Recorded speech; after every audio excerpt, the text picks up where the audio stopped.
Le 14 décembre 1958, un groupe de 18 scientifiques et explorateurs de l'Union soviétique a atteint le lieu le plus froid et le plus isolé de la Terre, connu sous le nom de pôle sud d'inaccessibilité.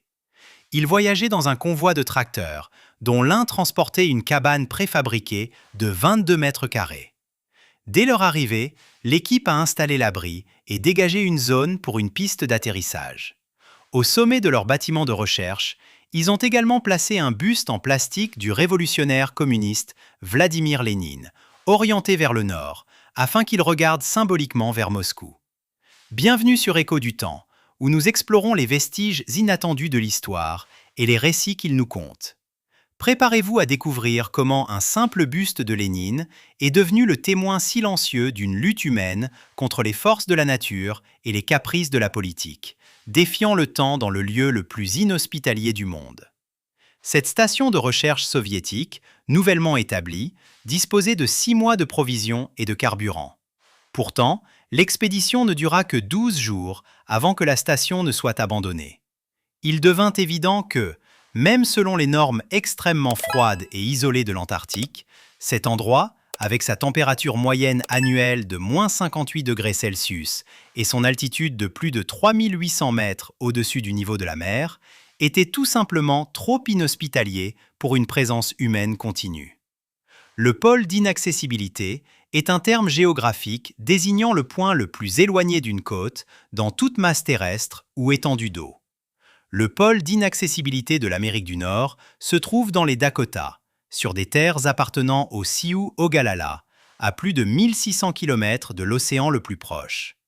Celui de l'Amérique du Sud est situé dans une forêt tropicale brésilienne. En Eurasie, il se trouve dans le désert de Dzoosotoyn-Hélicène, près de la frontière entre la Chine et le Kazakhstan.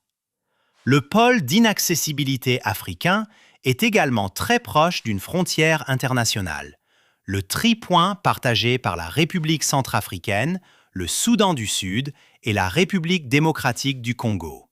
Chaque océan possède également un tel endroit. Le pôle d'inaccessibilité de l'océan Pacifique est le point le plus éloigné de toute terre sur Terre. Ce lieu est parfois appelé Point Nemo. Parce qu'il est si éloigné des terres, les engins spatiaux sans pilote qui reviennent sur Terre sont souvent dirigés vers le point Nemo, qui est ainsi devenu une sorte de cimetière de satellites. L'ancienne station spatiale Mir, par exemple, fait partie des centaines d'engins spatiaux dont la dernière demeure se trouve près du point Nemo. Mais le pôle d'inaccessibilité le plus célèbre de la Terre reste celui de l'Antarctique. Il est bien plus difficile à atteindre que le pôle sud géographique, qui est le point le plus méridional de la Terre. Alors que les humains ont atteint le pôle sud géographique en 1911, il a fallu 47 années supplémentaires pour atteindre le pôle d'inaccessibilité. Durant ces années intermédiaires, Vladimir Lénine a mené la révolution russe et est devenu le premier dirigeant de l'Union soviétique. 2 guerres mondiales ont ravagé le monde, d'immenses avancées en matière de mécanisation ont eu lieu, les armes nucléaires ont été développées et le tout premier satellite a été lancé. Et même alors, des explorateurs habitués aux conditions antarctiques ont dû abandonner le poste en moins de 15 jours. Un autre groupe d'explorateurs soviétiques a effectué une brève visite en janvier 1964.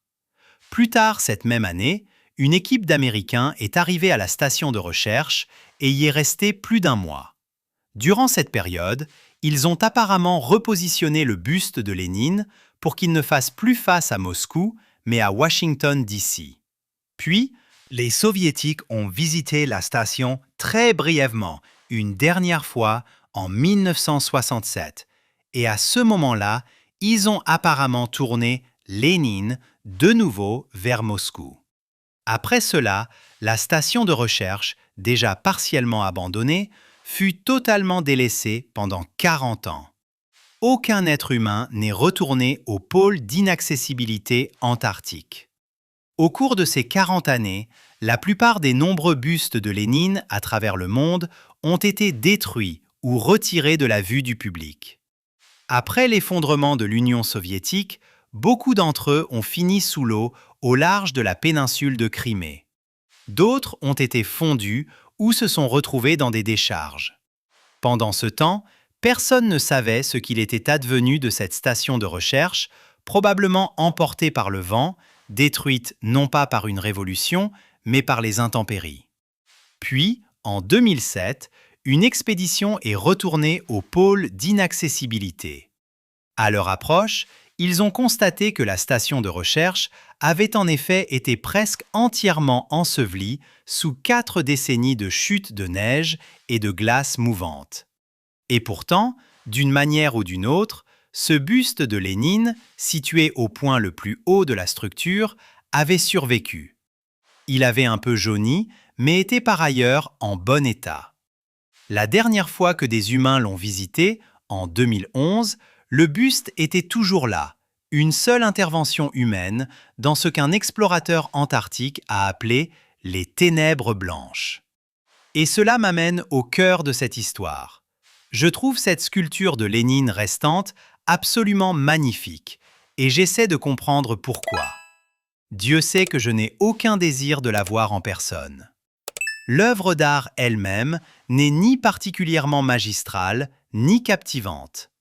Les bustes de Lénine étaient produits en série, et il n'y a rien d'extraordinaire dans celui-ci, si ce n'est son emplacement. Le buste était, au final, destiné à la propagande d'un régime qui a tué des millions de ses propres citoyens. La sculpture propagandiste vise souvent à induire la révérence, l'obéissance ou la peur. Mais je ne ressens rien de tout cela en 2018, en regardant des photos du buste de Lénine le plus inaccessible du monde. Au lieu de cela, je me souviens à quel point les objets sont contingents, à quel point ils sont toujours en dialogue avec l'histoire et avec leurs observateurs, à quel point ils changent avec le temps, même s'ils ne semblent pas différents, car nous changeons. Ce buste de Lénine parle de Lénine, bien sûr, mais il parle aussi de la façon dont il est arrivé là et pourquoi, de la direction dans laquelle il fait face et du paysage fluctuant du pouvoir. Peut-être que ce qui est beau, en fin de compte, c'est que c'est un endroit si figé dans le temps. Bien sûr, pour autant que nous sachions, le buste de Lénine pourrait déjà avoir disparu, finalement enseveli sous la neige ou détruit par le vent au cours des 7 dernières années. Quoi qu'il en soit, il ne durera pas éternellement, mais il a survécu presque toute une vie humaine dans un endroit où les humains eux-mêmes ne peuvent pas survivre longtemps. Le fait que nous puissions placer de l'art dans des endroits où nous ne pouvons pas nous-mêmes rester capture à la fois notre puissance stupéfiante et notre fragilité absolue. Nous mettons notre empreinte sur tout dans ce monde. Nous remodelons le climat et la biodiversité de la planète. Nous lançons tant de choses dans l'espace que nous avons enveloppé notre planète de satellites. Et pourtant, nous sommes aussi temporaires. Nous sommes de petits êtres mortels sur une planète qui contient des endroits que nous ne pouvons pas visiter très souvent ou très longtemps parce qu'ils sont trop froids et trop éloignés d'autres humains. Mais même dans ces endroits, nous avons laissé de petites choses, une tentative de dire « nous étions là ». Je ne sais pas si c'est bon ou mauvais en fin de compte, mais cela me semble très humain. Cela me rappelle les peintures rupestres de mains négatives, créées indépendamment par de nombreux peuples préhistoriques à travers le monde. Nos ancêtres ont également peint beaucoup d'autres choses, toutes sortes de symboles et de nombreuses espèces d'animaux, y compris certaines qui sont maintenant éteintes.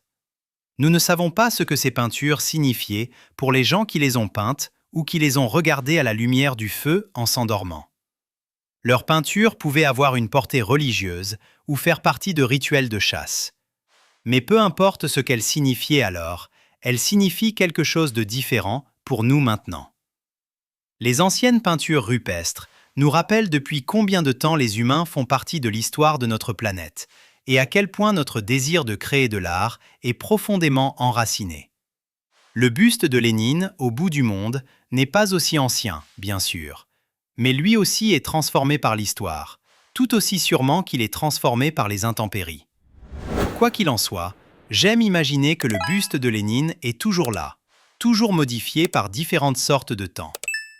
Et je me demande s'il y a des objets, qu'ils soient de l'art ou non, proches ou lointains, dont le sens a changé pour vous avec le temps, ou que vous sentez avoir été transformé par l'histoire. Discutons-en dans les commentaires.